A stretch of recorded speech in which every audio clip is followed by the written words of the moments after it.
un des premiers chantiers qu'on a mené ici pour construire cette terrasse sur pilotis, ça a été d'aller construire creuser pour aller installer les fondations de chacun des poteaux. Donc on a pour ça, j'ai creusé des trous, autant de trous qu'il y a de plots. Donc je vous montrerai comment s'est passée l'opération, quelques petites techniques que j'ai mises en œuvre. Et le but a été d'aller chercher une terre qui ne gèle pas. Donc en fait on est sous une latitude où il y a très peu de gelée en hiver, mais il a quand même fallu aller chercher, essayer d'imaginer à quelle profondeur la terre ne gelait pas. Donc ça veut dire que ça m'a mené à peu près à creuser des trous de 50 cm de profondeur, on va dire éloignés de la maison, et aller chercher des trous un peu moins profonds le long de la maison, présupposant que la maison elle crée elle irradie un petit peu de sa chaleur. En tout cas, on n'aura pas des sols qui vont geler aussi profond autour de la maison, sachant que j'ai un sous-sol enterré, donc le long de la maison, ça va avoir du mal à geler. Donc autour de la maison, je me suis arrêté entre 35 et 40 cm de la maison. La mise en œuvre et la construction de ces plots feront l'objet donc de vidéos spécifiques. Chaque trou a été une petite aventure. Pour l'instant, aucun trou n'a été franchement simple dans tous ceux que j'ai eu à creuser. Le premier trou qui était là-bas était adossé à une ancienne souche, donc il a fallu détruire la souche pour arriver à creuser correctement le trou, donc c'est pour ça qu'il est un peu agrandi. Sur ce trou-là, idem, il y avait une souche juste à côté, donc il y avait quelques racines, donc complication. Sur ce trou-là, on est au ras du passage de l'électricité enterrée. Donc pareil, complication. Donc les trous sur la terrasse, ça a nécessité de casser la petite dalle. Donc pour casser la petite dalle, il a fallu marteau-piquer. Donc trois trous pas très simples à faire, et puis en plus qui génèrent des gravats et pas que de la terre. Et je pense que, alors, pour ma malchance, et ce qui explique aussi pourquoi la terrasse est en si mauvais état, c'est qu'il n'y a pas une once de ferraille dans cette terrasse. Donc je pense que c'est les maçons qui ont dû offrir la terrasse aux propriétaires qui ont fait construire la maison, et dedans ils y ont mis toute la crasse qu'ils avaient, tous les gravats qui leur restaient, et tout le béton qu'ils devaient avoir en trop, ils l'ont coulé, tout le ciment, le béton, machin, ils coulaient ça ici pour construire la terrasse au fur et à mesure. Donc voilà. C'était pas très compliqué à creuser non plus, passer la première couche de béton qui devait faire 10 cm. 10-12 cm. Pour construire mes fondations, je me suis servi d'un gabarit. Un gabarit en carton. On a fait fort dans la qualité des matériaux. Là, vous remarquerez tout de suite le professionnalisme de la démarche. Sur ce carton, donc, qui fait 40 cm de côté, donc ce sera la taille des trous que j'ai creusés. Ce sera à peu près aussi la taille des semelles bétonnées de mes poteaux. Donc j'ai représenté dans la partie centrale le gabarit du poteau en bois. Et autour, en pointillé, le gabarit de mon cylindre qui correspondra à mon poteau béton. Voilà. Après les autres lignes, c'est des lignes pour m'aider, pour avoir les centres, etc. Donc bien sûr, je me doute bien que ce gabarit-là n'entre pas rigoureusement dans chacun de mes trous. Il y aura des petites retouches à faire quand il s'agira de couler le béton. Mais globalement, on est là. Les semelles qui ont été fabriquées, les semelles ferraillées, la partie ferraille, elle fait 35 par 35. 35 par 35, ça veut dire que ça me laisse à peu près 5 cm de marge. La norme. Les bonnes pratiques veulent que vous éloignez d'environ 2,5 cm du bord de votre massif en béton la partie ferraillage. Donc voilà, on y est bien. 35, 2 cm de chaque côté, 2 cm et demi de chaque côté, on sera pas mal. Donc voilà, je vous invite à utiliser ce genre de petites astuces.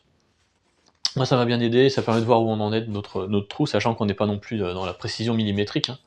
On fait pas de l'horlogerie suisse, là on est en train de creuser des trous pour y foutre du béton dedans.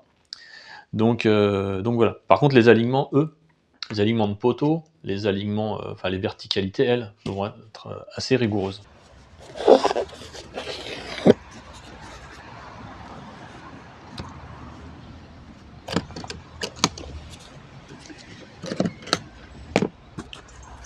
Bon là j'étais bien parti, j'allais me tromper. J'ai repéré du coup sur ce poteau, je suis pile dans le coin. En gros, je suis à 1 cm en décalage, à gauche, à droite de ce point de mon balcon. Et comme un gros malin, je le centrais sur le poteau. Alors, c'est pas du tout ça, le but, c'est pas d'avoir un poteau qui tienne le balcon. Le but, c'est d'avoir l'axe, le repère qui tombe au coin de mon poteau. Donc plutôt ici. Donc c'est un poteau d'angle, c'est le seul que j'aurai. Donc c'est le...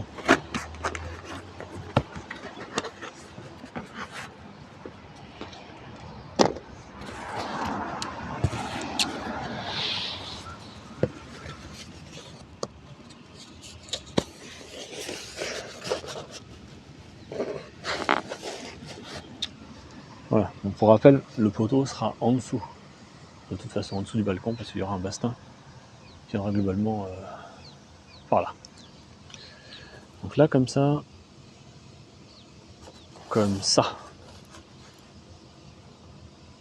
on est pas mal. Donc le poteau est déporté de cet angle.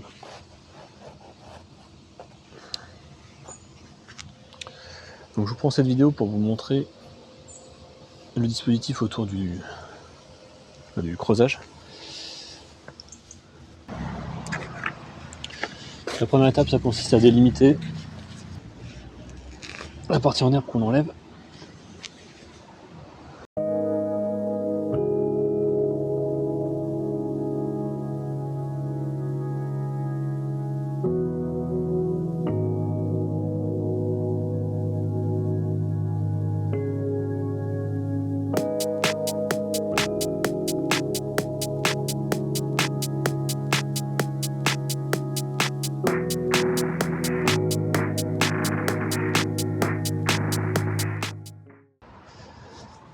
Alors, ce qui va se passer,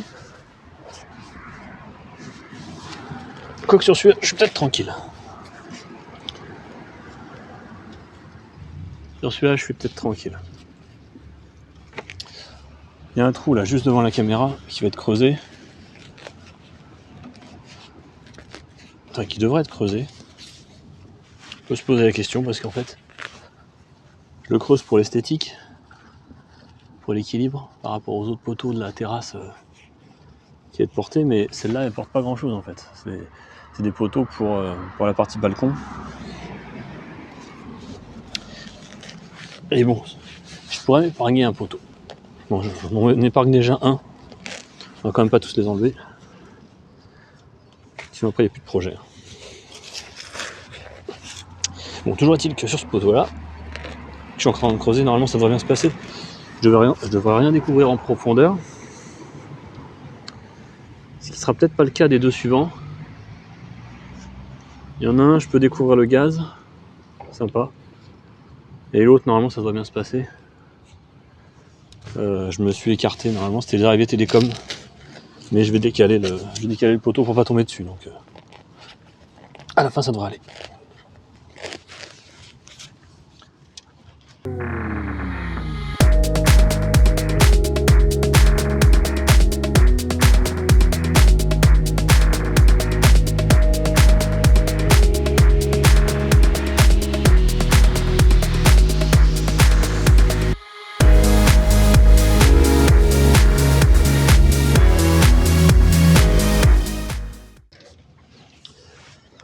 Je rappelle une astuce, je creuse un trou de 40 cm de côté et mon niveau fait 40 cm. Donc s'il lui passe, ce sera bon.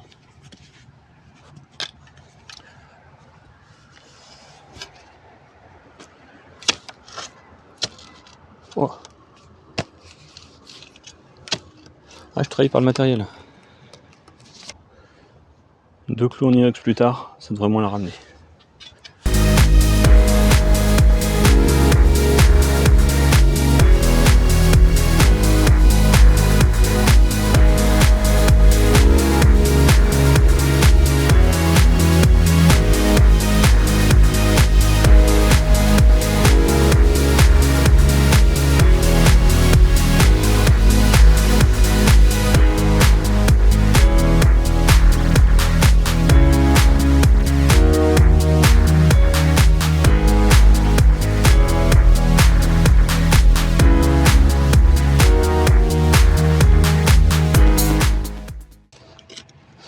Bon, je pense que j'aurais dû faire un live. Ça aurait été beaucoup plus sensationnel au moment de toucher la conduite de gaz.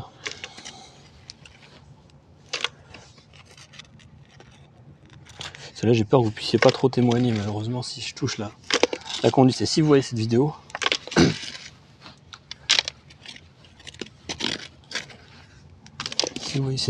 c'est plutôt bon signe.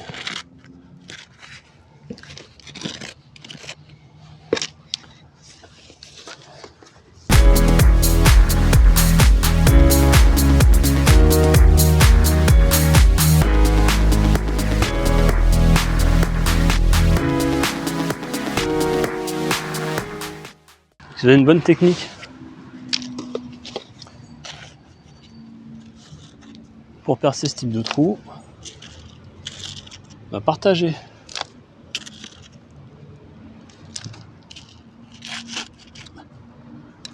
Parce que là, pour le coup, entre le premier et le dernier, pour ce qui me concerne,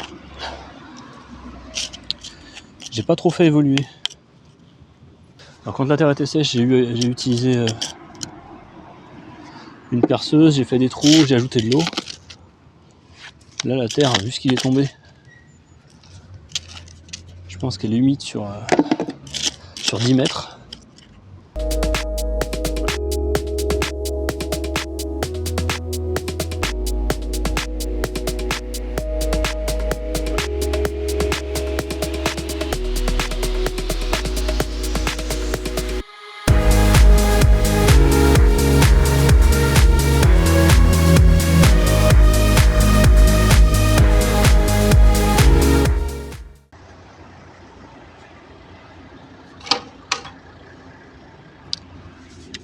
Petit contrôle. Et un peu en dessous. Et en dessous sur toutes les dimensions. On va regarder si la semelle métallique se met bien. Suspense. L'avantage, c'est qu'on les a découpées, qu'on les a construites, ce qui n'était pas le cas. Quand on a fait les premiers trous.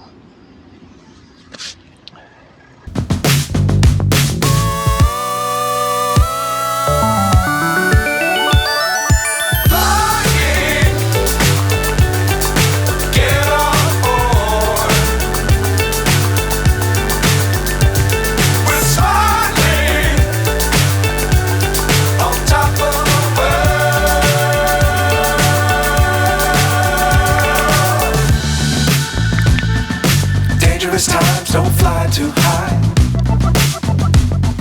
Be sure to keep the ground in sight. Fly forever if you keep it tight. Love the world but keep the sky on your mind.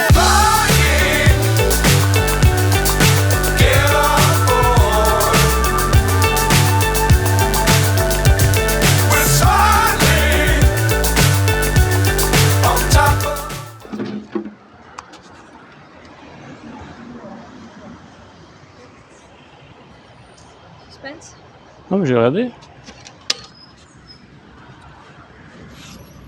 Sans problème.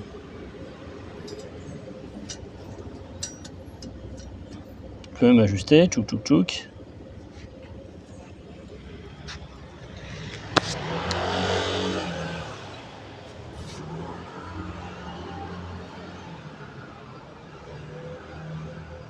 Voilà. Opération rondement menée. Je sais pas, on regardera combien de temps ça a mis. Moi je dis 1 heure. 1 heure, 1 heure et quart pour creuser un trou. Alors j'ai des abeilles solitaires qui ont été très heureuses que je puisse creuser ces trous. Elles ont trouvé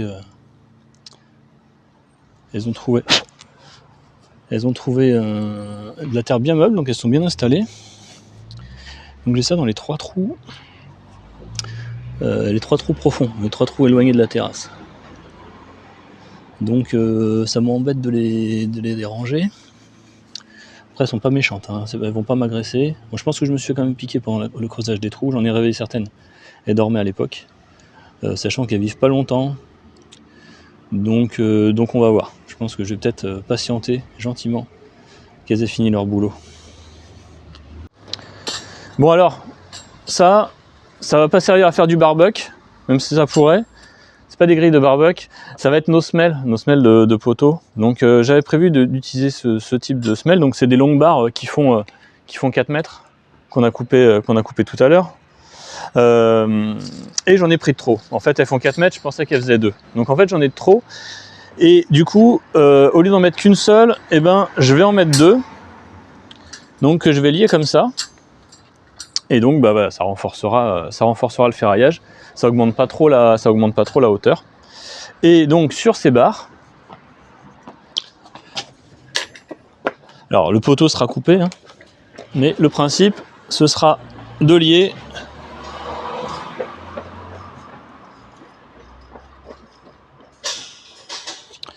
le poteau ferraillé comme ça. Voilà. Donc les poteaux feront une cinquantaine de centimètres au grand maximum, donc entre 40 et 50 cm. Et voilà, donc on aura cette ferraille là. Donc première étape, on va couler la semelle jusqu'à noyer le bas des poteaux.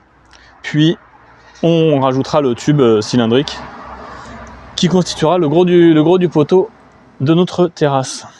Voilà l'histoire. Bon, et ça fait va